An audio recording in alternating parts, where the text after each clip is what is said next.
Φίλες και φίλοι του Γκατζέτα, καλησπέρα σας. Βρισκόμαστε στο σπίτι του Έβαν Φουρνιέ, ενός εκ των μεγάλων πρωταγωνιστών του εφετινού πρωταθλητή Ελλάδας του Ολυμπιακού.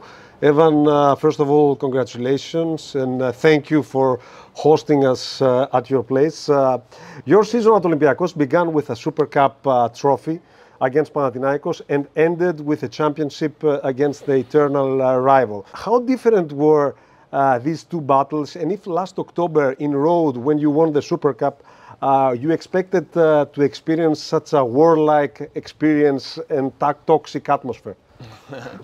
Yeah, well, two very different moments. The Super Cup for me was, I was a part of the team for what, maybe 3 weeks, so everything was new to me. Discovering Greece, discovering Olympiacos, the club, the fans. Your role, I guess? Everything. Everything. I had to basically start over. So I didn't grasp the intensity of the rivalry then. And now, almost 10 months later, it's a whole nother story. I mean, like you said, it was a very toxic atmosphere. But if I'm being completely honest, as an athlete and someone that watches a lot of sports, I think it makes it even more exciting and interesting for fans, because who doesn't like a good rivalry, And I think that's what makes Greece so special, because it's a pure rivalry, And it's playing in the streets. Yeah, really. It's like really intense. Two teams battling each other on and off the court, unfortunately. But it was a hell of a experience for me, and this is definitely why I came here for. When you arrived in Athens and you felt this reception at the airport, you said it was something incredible for you. Yeah. Now, after everything that happened and the way the season ended, do you feel that this appreciation of the people close to Olympiacos has gone to even a higher level? The airport was more people welcoming me into their families and kind of showing me their excitement. But they didn't really know me yet, and I feel like throughout the season they got to know me and I got to know them. And our relationship has grown a lot since then, and with the last few events of the Greek finals, I think we have an even tighter relationship now. Let's take a few things from the series.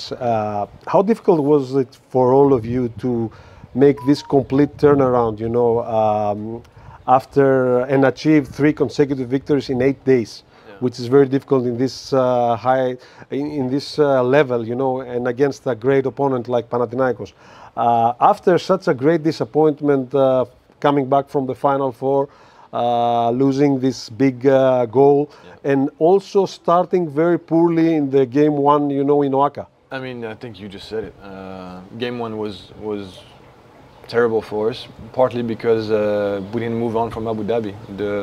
Losing in one thing, but I think we're all disappointed about the way we lost, because we weren't ourselves. Sometimes you can play a good game and the team in front of you is just better and you lose, but that wasn't the case.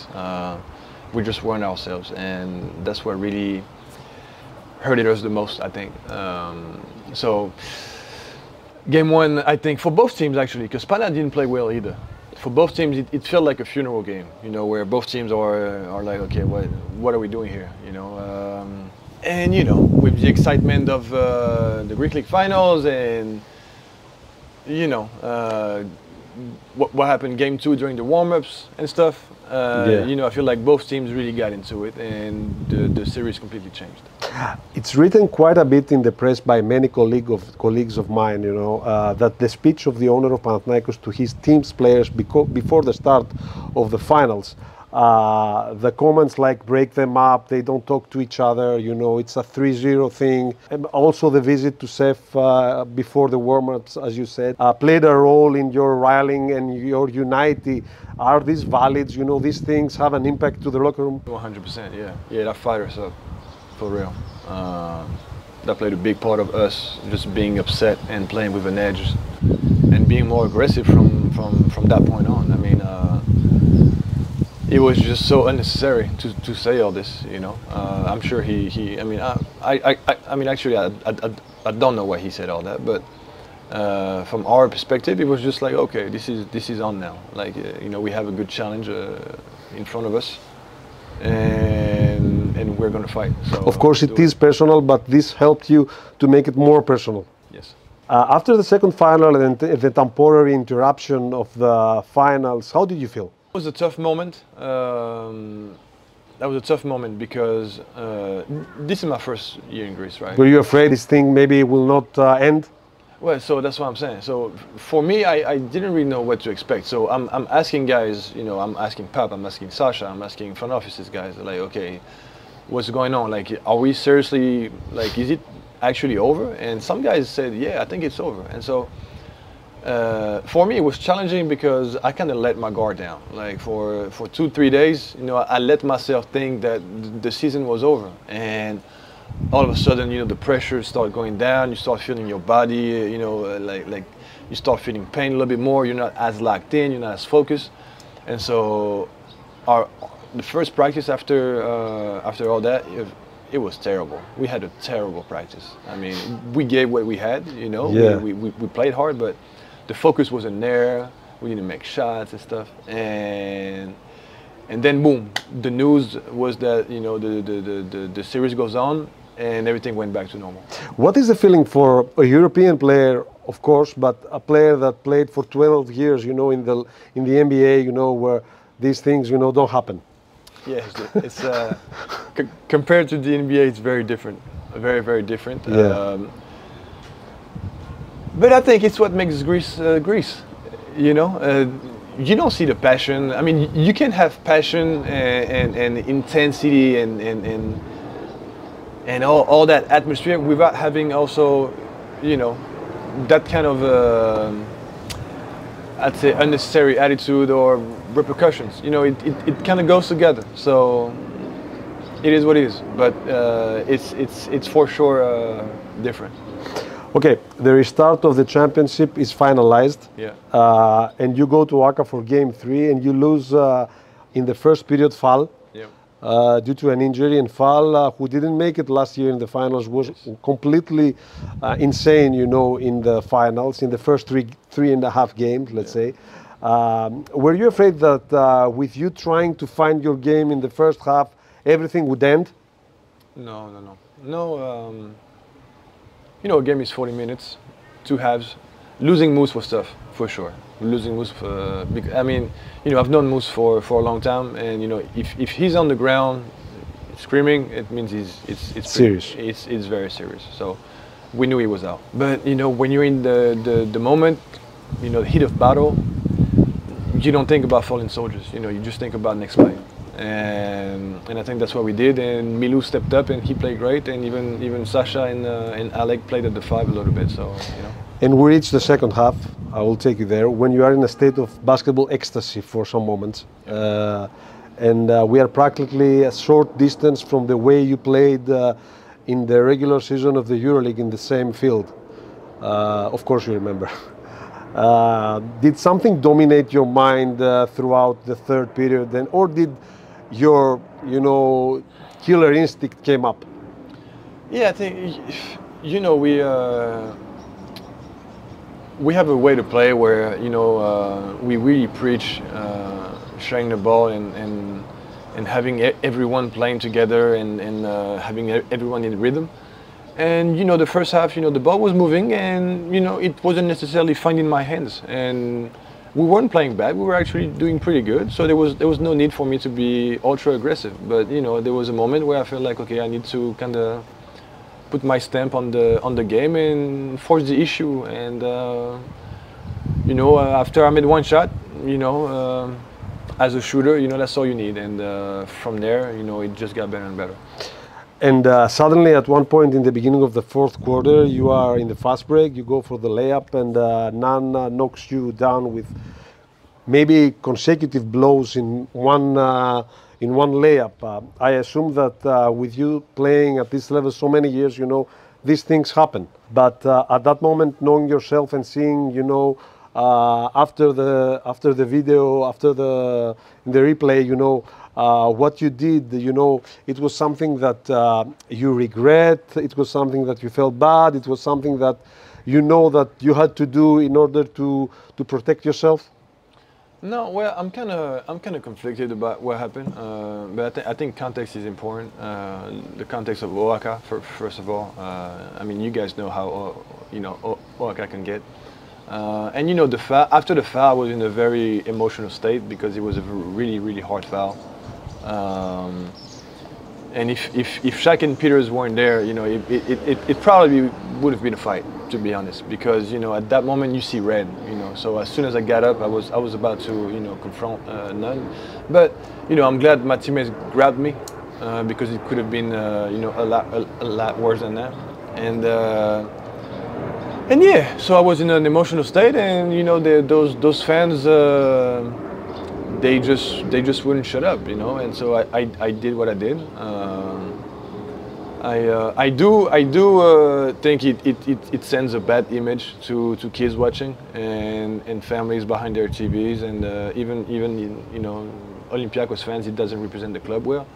But at the same time, you know, I'm a man, and you know sometimes I have to stand for myself, and I actually don't regret it.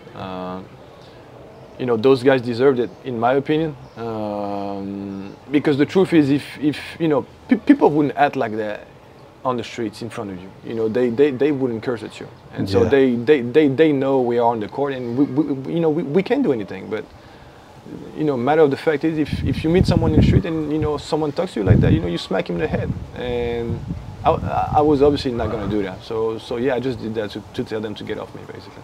No hard feelings with Nunn? No, not at all. It's competition. It's two teams and two people trying to win it, and you know you got to have an edge. It was a hard foul. But you know I'm not hurt or anything. So no hard feelings at all. At some point, were you afraid that you wouldn't play in the fourth game? No, but again, I had so many guys on the team tell me I might not play. I started to believe it, but I'm like, there's no way I'm not gonna play for that, you know. So no, actually, I wasn't worried. What happened, you know, to the Jazz? What did you say, and how did you defend yourself? Well, I mean, I told the truth. You know, I have nothing to hide. I told the truth about what happened, why it happened, the context. Of the event, and the judge came to the conclusion that you know I didn't need to be suspended, but you know I got a pretty big fine. Yeah, and after which the fourth final inside your house, is it one of those games that you can't lose? You feel that you can't lose? Yeah, you can't lose. Yeah, no, for sure. But that's the tricky part, though. Like when you approach a game, it doesn't matter what kind of game it is. If it's game one, game two, if it's a semi-final or final. Obviously, the mind works differently, but you have to put yourself in a mental state where it's just a basketball game, and there's no context. It's a basketball game. You have to win this basketball game. Don't put some extra pressure. Don't play not to lose. Just be yourself. You know, we're professionals. We've worked thousands and thousands of hours. Just be yourself and execute. After the game, you know, both of the players of the teams, you know, shook hands. You know, the only one that you know took it personal was Coach Ataman, who didn't congratulate you. I don't know if you heard about these comments. I did. I did. Yeah. What do you feel? I don't care. I mean, why should I care? Yeah. You know, but it's just unfortunate, I think, because he's a coach that had success. You know, obviously with Pana, with FS, but he's always complaining. I mean, I'm not sure I understand his mindset. You know, as a competitor. Is it true that for you it was something special these finals, because this title was essentially your first in your career in at the team level? Yeah. Of course, there was Super Cup, but the league trophy is something exceptional. Yeah. Like EuroLeague. Okay, so the way I see it is I feel more relieved than really happy because of the way we lost at Final Four. Because I really believe we were the better team this year in Europe, and the goal for me was really like I really wanted to give this club, this fan base, like teammates, everyone like this title, you know, the EuroLeague title. That meant everything to me and to us. And so falling short of that, my mindset was really, okay, we have to get this. Like, we have to get this league title. There's no way we can lose both. It would be absolutely horrible. And there's no way I'm going through that. And that was kind of my mindset. So I was more relieved than happy. But seeing all the efforts that everyone put in and the way the fans showed up, it made it a really, really good night and a really nice celebration.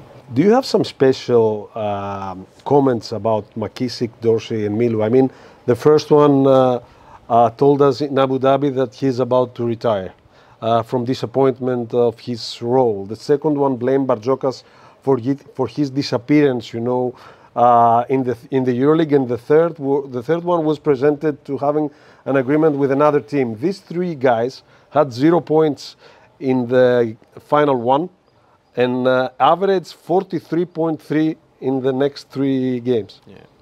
Well, you know, you shouldn't put a mic under someone's after like a tough game or a tough loss or a high emotional state.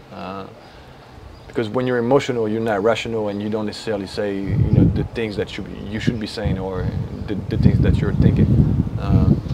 So a guy like Dors or even Shaq, you know, when they said that, it was because they were in a very emotional state. And you know, we're humans; we all go through some stuff. Shaq is not retiring. No, he's not. Not at all.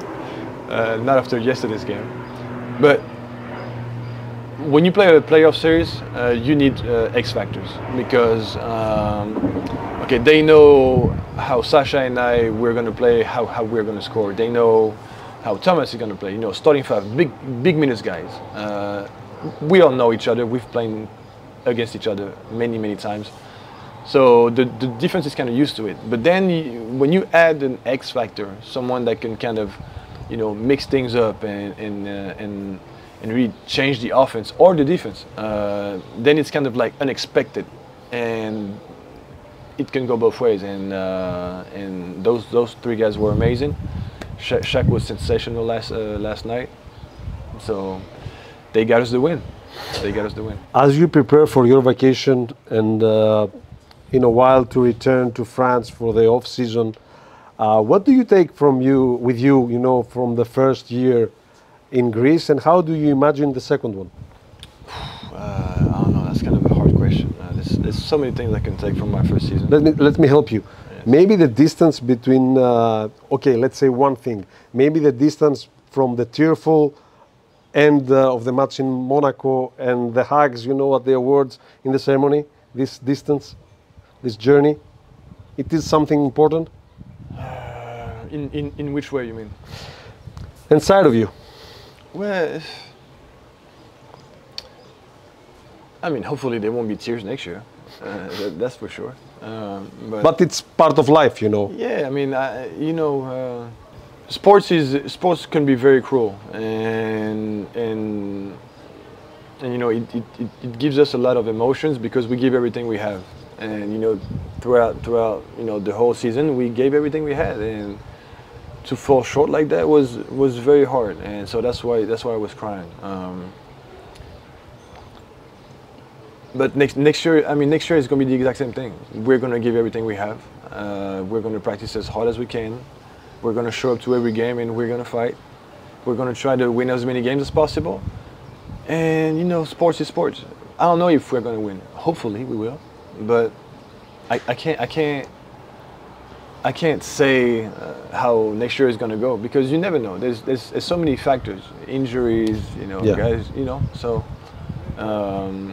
we got to have the mindset though to get there and be the best every day for sure. So yeah, we'll see. But it's been a hell of a first season, and I think you know, it kind of took me a while to get really used to the system, living in Greece, etc. And now that I'm much more comfortable with both, I think it's going to be a much smoother start of the second season. Did you learn something about yourself this year?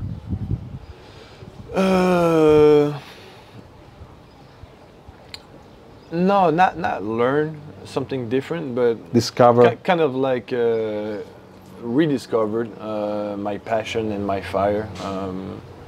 Because obviously my last season in America was tough, being on the bench with the Knicks and stuff. You kind of lose.